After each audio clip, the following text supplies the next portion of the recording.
If you haven't met me before, my name is Kelly. I own Dogkind, and I specialize in confidence building for severely fearful or anxious dogs. And today we're talking about that common problem with these really sensitive dogs, which is they don't always take food consistently, which can make it difficult to train with food. Okay, today's topic is dog won't take treats. Try this simple training game. Who is this for? This is for you if you have a very anxious, fearful, feral, or shut down dog, and you've read that you should use treats in order to help train your dog and help them build confidence, but your dog won't take treats consistently. It can be a really frustrating problem. Okay, so what do? How can we get your dog to eat treats more consistently? Luckily, we can actually teach this. Eating is behavior. And so that means we can train it. We can teach our dogs to more consistently accept treats. But for fearful dogs, there are two main common issues that prevent this. One is that if a dog is really scared, their motivation to sort of escape or avoid the scary thing is usually much greater than their motivation to eat, which is one of the main reasons fearful dogs won't take treats sometimes. The other issue that can happen is that sometimes fearful dogs learn that treats signal something bad is coming. So if you think about, seeing people use treats to try to lure their dogs into the bathtub or into a crate that they're going to be closed in and they don't want to be closed in there, that's a good way to teach your dog that you offering food is cause for concern. And that might also cause them to stop taking treats consistently. Okay, so can we train our dogs to eat more consistently so we can train them using positive reinforcement with food as the reinforcer?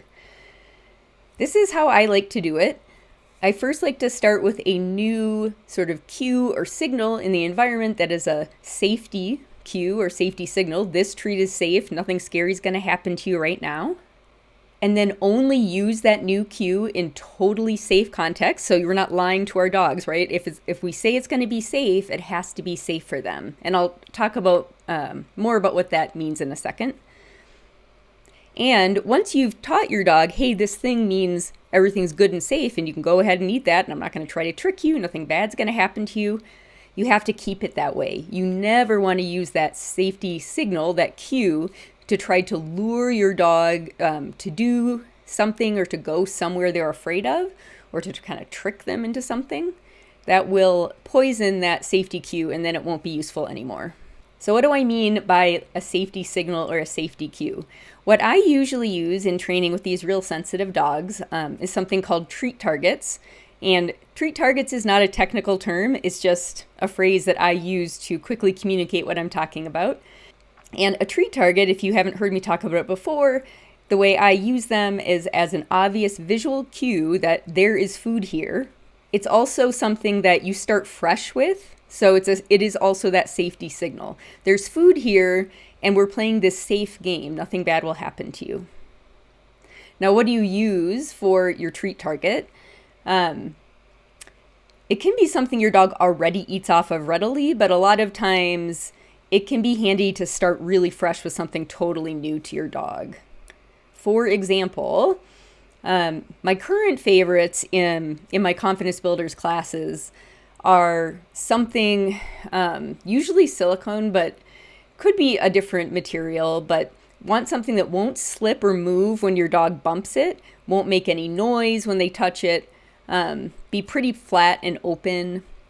So one of my favorite ones, so I do like these silicone coasters I have that I think were, the ones I have were made for the car cup holders, so they're pretty small, but you can get bigger ones. I also like licky mats, the silicone ones cut into quarters. And snuffle mats can also be a good option if your dog loves snuffle mats. And you can actually get mini snuffle mats. I have some from Etsy that I think were made for guinea pigs. Okay, once you've chosen what you're going to use for that safety cue, that treat is here and nothing bad will happen to you, so your treat target, how do we introduce it and teach your dog that that is what it means? You want to go ahead and put it down somewhere your dog is already very comfortable, put a very high value treat on it, and then depending on your dog, if they're sometimes a little skittish around you or don't like They don't like people to be sort of looming over them while they eat, which is a pretty common situation with most dogs, even ones that aren't super fearful. After you put the treat down, just go away. Give your dog space. Don't watch them. Just let them do their thing.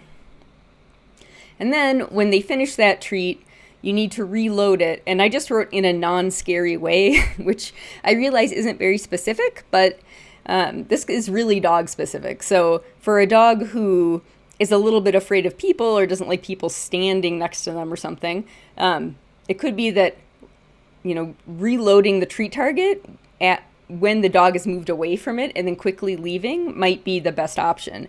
Whereas if you have a dog that is much more comfortable if you're close to them, then just sitting next to the treat target and reloading it from there might be the way to go. And then when you're done with this training, the training of the treat target, just pick it up and put it away so that when it comes out, that's a clear sort of change in the environment that signals we're playing this game. Okay, let's look at a couple of video clips that illustrate how to teach this, and then an example of a treat target in use. Okay, so in this video here, I am showing how you might do a setup with a dog who maybe isn't totally comfortable with you walking right up to them, or they won't eat if you just walk up to them. You'll see in this video, Pancake comes right out of the crate because at this stage, he was not afraid of me anymore. The purple circle is the treat target, or that safety cue. So I'm just going to come in, put a treat down, and I'm trying to kind of move slowly and then move away.